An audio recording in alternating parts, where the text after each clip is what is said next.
జరిగింది.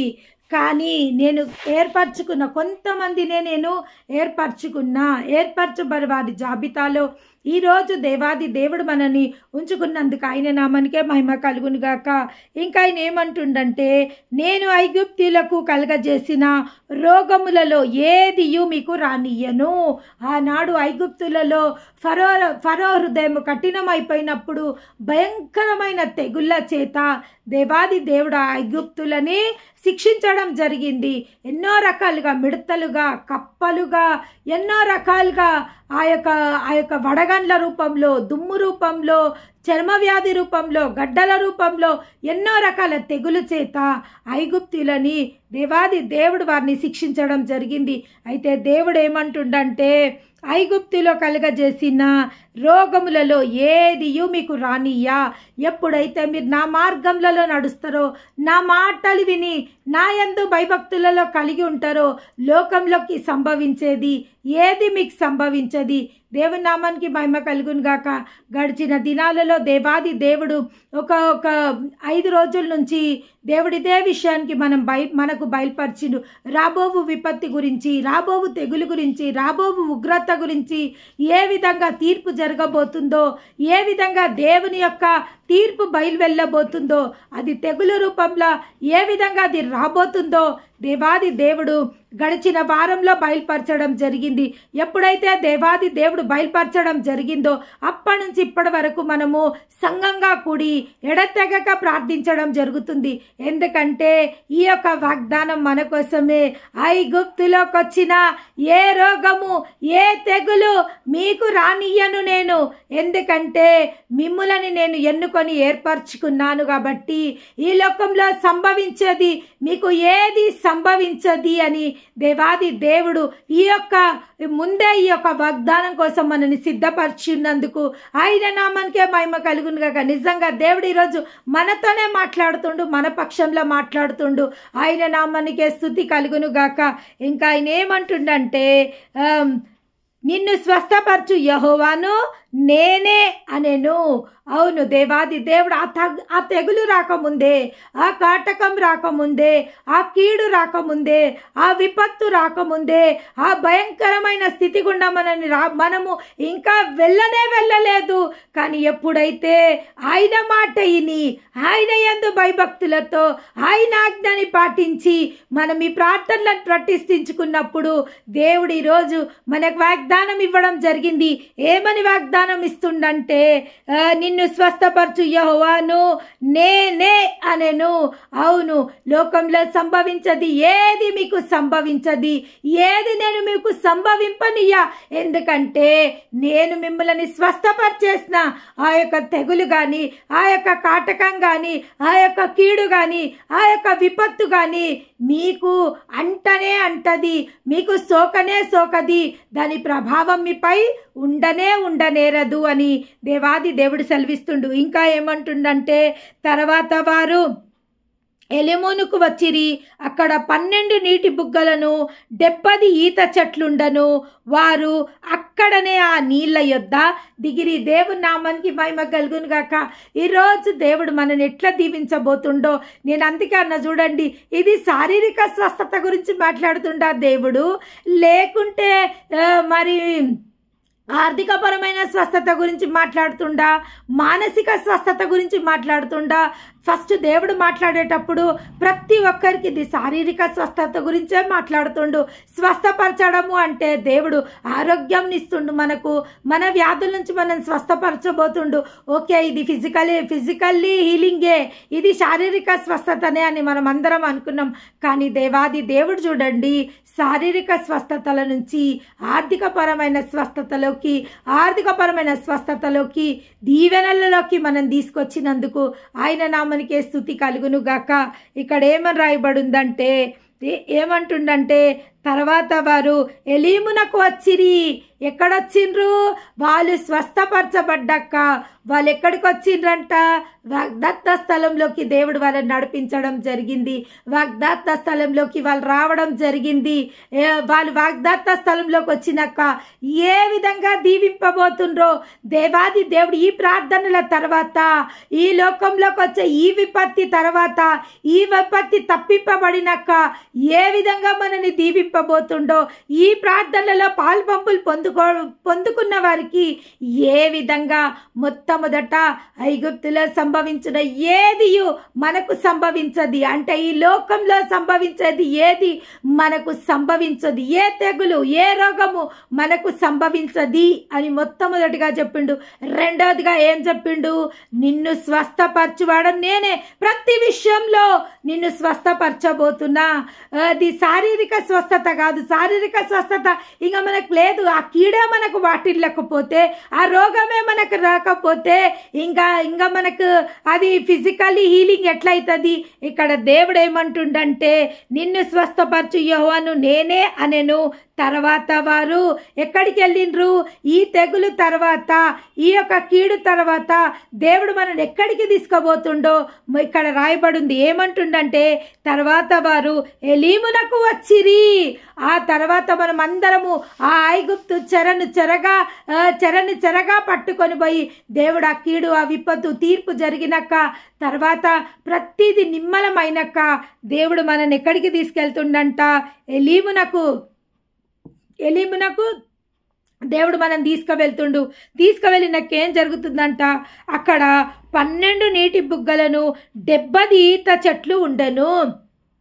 12 నీటి బుగ్గలు. ఈరోజు మాకు అస్సలు ఎక్కడ బాలేదు.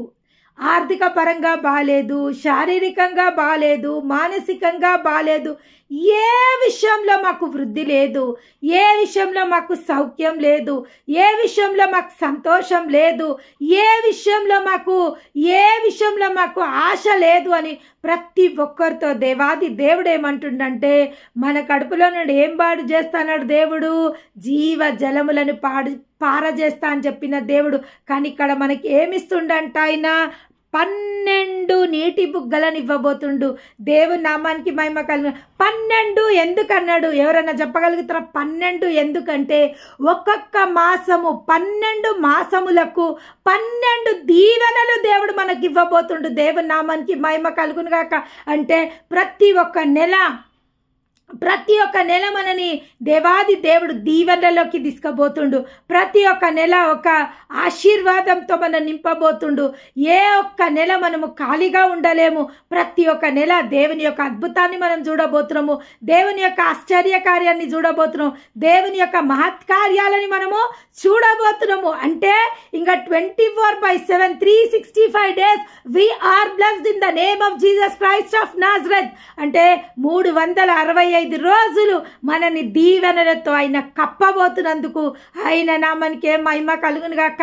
12 నెలలు, 12 నీటి బుగ్గలు అంటే 12 నెలలు. 12 నెలలు అంటే 365 రోజులు దేవుడు మనని దీవించబోతున్నందుకు ఆయన నామానికే మహిమ కలుగును గాక. ఇంకా ఏమంటుండంటే ఆయన 12 నీటి బుగ్గలను 70 ఈత చెట్లను. ఎన్ని ఈత చెట్లను అంట? ఆయన 70 ఈత చెట్లని. 70 అంటే 70 వీక్స్. మనం దానియేలు గ్రంథంలో చూడబడి ఉంటుంది. 70 గురించి అక్కడ ప్రస్తావించడం జరుగుతుంది. 70 దినాలు ఆ యొక్క స్ట్రగుల్స్లో నుంచి 70 వీక్స్ తర్వాత నేను వారిని తప్పింపబోతున్నా అనేసి దానియేలు గ్రంథంలో రాయబడి ఉంటుంది. దేవుడు ఏమంటుండంటే 70 ఈత చెట్లను ఉండను. అక్కడ 70 ఈత చెట్లు అంటే 70 వీక్స్ నుంచి మనపై జరుగుతున్న ఆ యొక్క ఏమంటారంటే 70 వీక్స్ అంటే 3.5 years, ఇంచుమించు 3.5 years. 3.5 years నుంచి ఏ శోధనల చేత, ఏ వేదనల చేత, ఏ డిప్రెషన్ల చేత, ఏ బాధల చేతనైతే 3.5 సంవత్సరాల నుంచి కరోనా వ్యాధి వచ్చి ఇప్పటికీ 3.5 సంవత్సరాలుగా వస్తుంది. కరోనా వ్యాధి తర్వాత ఈ వ్యాధి గురించి ప్రస్తావన రాబోతుంది. ఈ వ్యాధి మళ్ళీ రాబోతుంది. కానీ దేవాది దేవుడు ఏమంటుండంటే, నీటి బుగ్గలను 70 ఈత చెట్లుండను, వారు అక్కడనే ఆ నీళ్ళ యొద్ద దిగిరి. ఎక్కడ అంటే అక్కడ ఎక్కడైతే హీలింగ్ జరుగుతుందో, ఎక్కడైతే స్వస్థత ఉందో, ఎక్కడైతే అక్కడ ఎండిపోని స్థితిలో ఉంటారో ఆ యొక్క స్థలంలోకి మిమ్మల్ని తీసుకువెళ్ళబోతున్నా అని దేవాది దేవుడు సెలవివ్వడం జరుగుతుంది. దేవుని నామానికి మహిమ కలుగును గాక. ఏ చెరని చెరగా పట్టుకొని ఆయన ఏం చేసిండు, ఆయన శిలువ మరణం తర్వాత ఆయన పాతాళ లోకానికి వెళ్ళి ఆ యొక్క మరణాన్ని చెరగా పట్టుకొని ఆ యొక్క పాతాళ లోకపు యొక్క తాళపు చెవులని అదే పేతురుకిచ్చి ఆయన ఆరోహణమైన దేవాది దేవునికే స్తుతి స్తోత్రములు కలుగునుగాక. ఈరోజు దేవాది దేవుడు మన చెరల నుంచి అదేవిధంగా మన యొక్క బాధల నుంచి, మన యొక్క వేదనల నుంచి, మన యొక్క నిస్సాయ స్థితి నుంచి ఆయన మనని తప్పింపబోతున్నందుకు వందనాలు. 6 బాధలు కలిగినను 7 బాధలు కలగకుండా నేను నిన్ను చెయ్యగలుగుతానని దేవుడు ఈరోజు సెలవివ్వడం జరుగుతుంది. అదేవిధంగా బాధ 2వ మారు రాకుండా బొత్తిగా నేను దాన్ని నివారింపజేయబోతున్నా అని వాగ్దానం దేవుడు మనకి ఇవ్వడం జరుగుతుంది. ఇప్పటి వరకు ఏ బాధ గుండా, ఏ వేదన గుండా, ఏ ఫ్రస్ట్రేషన్ గుండా మనం వెళ్తున్నామో ఆ బాధ 2వ మారు మనం చూడడానికి వీలు లేకుండా దేవుడు 2వ మారు ఆ బాధ రాకుండా బొత్తిగా నేను దాన్ని నివారింపజేయబోతున్నాని వాగ్దానం మనకి ఇవ్వడం జరుగుతుంది. ఎవరు ఆయన చిత్తానుసారం నడుస్తారో, ఎవరు ఆయన ఆజ్ఞలని పాటిస్తారో, ఎవరు ఆయన కట్టడలను అనుసరించి నడుస్తారో ఈ పరిశుద్ధ గ్రంథంలో ఉన్న ప్రతి ఒక్క దీవెనలకు వారిని వారసులుగా దేవాది దేవుడు ప్రకటించడం జరుగుతుంది. వారు వారసులైతే అన్నిటికీ వారసులంట, ఒక్కదానికి కాదు. ఎప్పుడైతే మనము దేవాది దేవునికి వారసులమై ఉన్నామో ప్రతి ఒక్క వాగ్దానానికి మనం వారసులము. ఆయన ప్రతి ఒక్క దీవెనలకు మనము ఆ వారసులమై ఉన్న దేవాది దేవునికే స్తుతి స్తోత్రములు కలుగునుగాక. ఇంకా ఏమంటుండంటే, ఆ నీళ్లు త్రాగలేకపోయిరి, అందువల్ల దానికి మారా అను పేరు కలిగెను. ప్రజలు మేమేమి త్రాగుదుమని మోషే మీద సనుగు కొనగా అతడు యెహోవాకు మొరపెట్టను. అంతటా యెహోవా తనకి ఒక చెట్టును చూపెను. అది ఆ నీళ్లలో వేసిన తర్వాత నీళ్లు మధురమయ్యను. దేవుని నామానికి మహిమ కలుగును గాక. ఈరోజు ఒక చెట్టు, ఈత చెట్ల గురించి మనతో మాట్లాడుతుండే దేవుడు. మారాలంటే మన జీవితం ఈరోజు మారాలాగుందా? చేదు తప్ప మా జీవితాలలో ఏది లేదు. ఫెయిల్యూర్స్ తప్ప మా జీవితాలలో ఏది లేదు. నిరుత్సాహ నిస్పృహ తప్ప మా జీవితాలలో ఏది లేదు. శోధనలు తప్ప మా జీవితంలో ఏది లేదు.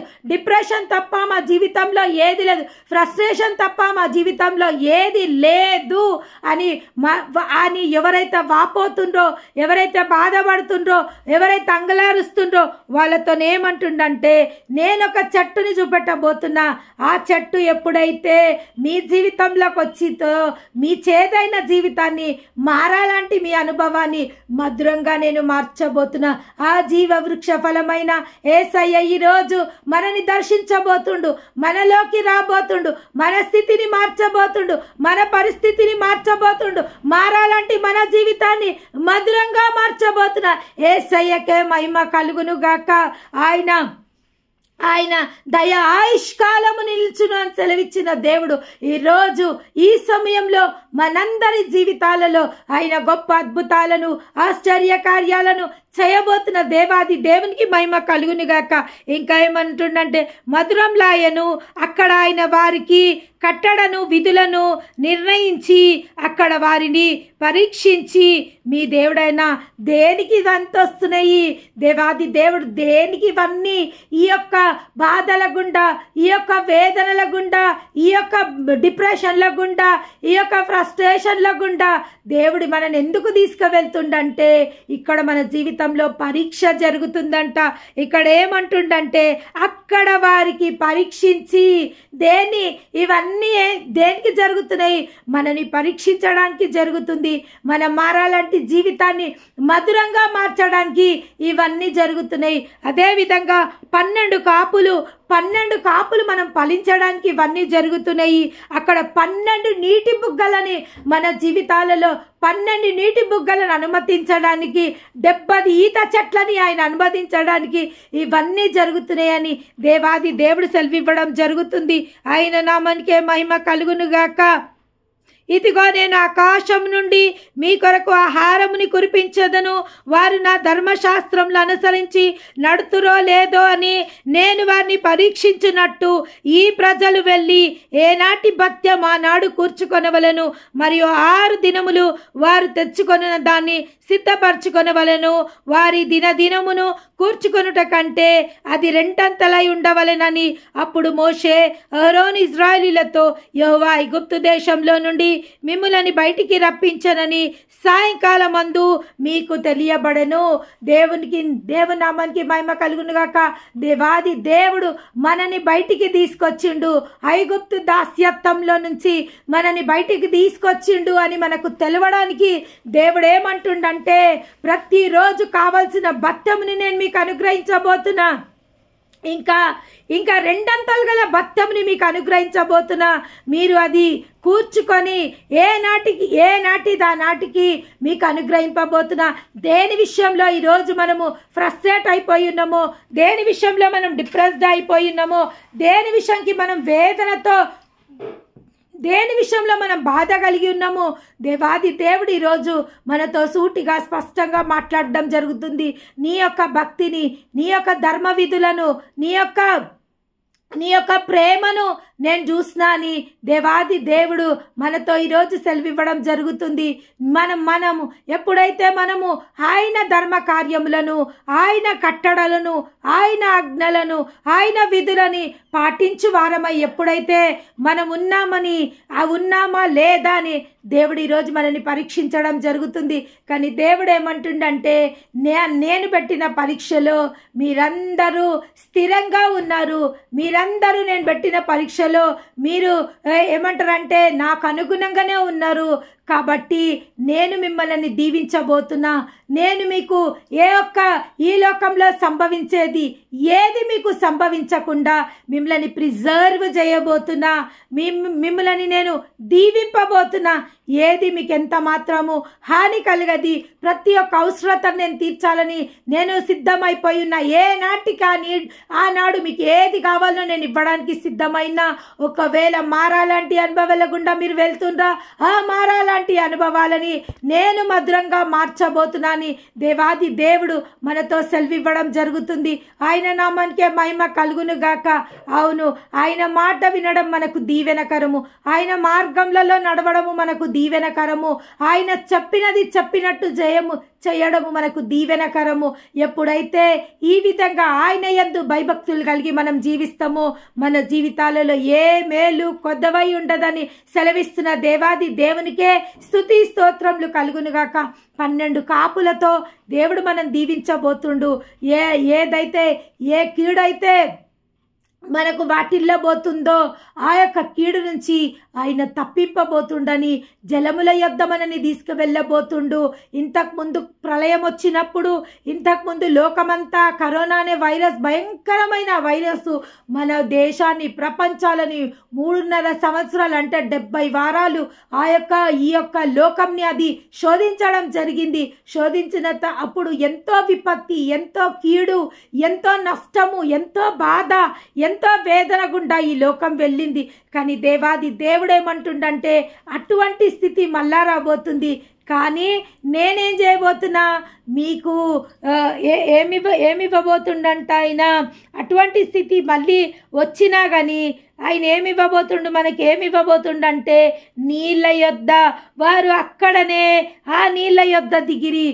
వారి లోకమంతా ఎండిపోయిన స్థితిలో ఉన్న లోకమంతా మళ్ళీ అటువంటి విపత్తుల గుండుండా మనమైతే నీళ్ళ దగ్గరికి మనని, అంటే సమృద్ధి గల స్థలంలోకి మనం యెహోవా నా కాపరి, నాకు లేమిగా కలగదు, పచ్చిక గల చోట ఆయన నన్ను పరుండజేయుచున్నాడు, శాంతికరమైన జలముల యొద్దకు ఆయన నన్ను నడిపించుచున్నాడు.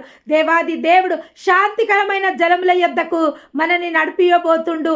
లోకమంతా అహంకారాలతో ఉన్నప్పటికీ, లోకమంతా ప్రళయంలో మునిగి ఉన్నప్పటికీ, లోకమంతా కీడులో ఉన్నప్పటికీ, కానీ ఎవరైతే ఈ యొక్క ప్రణాళికలో, ఈ యొక్క దర్శనంలో పాలిపంతులై ఉండి వాళ్ళు దేవుని భయభక్తులతో ఆయనను ఆరాధించి రాబో విపత్తి నుండి ఎవరైతే తప్పించుకుని వారి గుంపులో ఉండ్రో వారందరినీ దేవుడు ఏ విధంగా దీవింపబోతుండో ఈ యొక్క సమయంలో ఆయన మాట్లాడడం జరుగుతుంది. ఆయన ఏ విధంగా వాళ్ళ జీవితాలని లోకంలో నుంచి భిన్నంగా, లోకంలో నుంచి వేరుగా ఏ విధంగా వారిని దీవింపబోతుండో, వారికి ఏ కొరత లేకుండా ప్రతి విషయాలలో, ఆహార విషయాల గురించి దేవుడు చెప్పిండు, రోగాల నుంచి తప్పింపబడతారని ఆయన చెప్పిండు. అదేవిధంగా మారాలంటే జీవితాలను ఆయన మధురంగా మార్చబోతుండని చెప్పిండు. 12 కాపులు వాళ్ళు కాయబోతుండ్రు అని దేవుడు చెప్పిండు. వాళ్ళకి ఏ విధంగా ఆయన యందు భయభక్తులు కలిగి, ఆయన ఆజ్ఞలను, ఆయన కట్టడలను పాటించి, ఆయన చిత్తంలో నడిచే బిడ్డలకు ఏ విధమైన దీవెనలు ఆయన సమకూర్చిండో ఆ దీవెనల గురించి ఆయన మాట్లాడడం జరిగింది. చూడండి, లోకంలో ఇంకా ఎంతో మందికి ఈ విషయం తెలియదు, కానీ నిజంగా మనము ఏర్పరచబడవారి గుంపులో ఉన్నాము. శ్రేష్ఠులైన ఆయన ప్రియులైన గుంపులో మనం ఉన్నాము. కాబట్టి దేవుడు ముందుగానే రాబోతున్న విపత్తుని హెచ్చరించి మనని అందరినీ సిద్ధపరిచి ఆ యొక్క ఏమంటారంటే ఆ యొక్క గొప్ప కార్యంలో దేవుడు మనను ముందు నడిపిస్తున్నందుకు ఆయన నామానికే మహిమ కలుగును గాక. అవును, దేవుడు వాగ్దానం చేసిన దేవుడు, నమ్మదగిన దేవుడు. ఈరోజు ఏ విషయాలకైతే మనతో దేవుడు వాగ్దానాలు చేసిండో ఆ వాగ్దానాలన్నిటినీ మనము స్థిరంగా పట్టుకోవాల్సిందిగా కోరుతున్నా. ఎందుకంటే మనము ప్రార్థన చేస్తున్నాము, ప్రభువా ఈ పరిశుద్ధ గ్రంథంలో ఉన్న ప్రతి వాగ్దానాలు మా తలపై రావాలా, మేము మా యొక్క ఈ వాగ్దానాల యొక్క ఫలాలు మేము పొందుకోవాలని మనం ప్రార్థించడం జరుగుతుంది. కాబట్టి దేవుడు ఏమంటుండంటే మీ యొక్క ప్రార్థన ఫలాలని మీరు పొందుకోబోతుండ్రు. ఏ విధంగా పొందుకోబోతుండ్రు అంటే 12 ఈత చెట్లుగా, అక్కడ 12 నీటి బుగ్గలుగా, 70 ఈత చెట్లుగా బహు సమృద్ధిగా మీరు పొందుకోబోతుండ్రు అనేసి దేవాది దేవుడు సెలవివ్వడం జరుగుతుంది. దేవుని నామానికి మహిమ కలుగును గాక. మహాపరిశుద్ధుడవైన తండ్రి,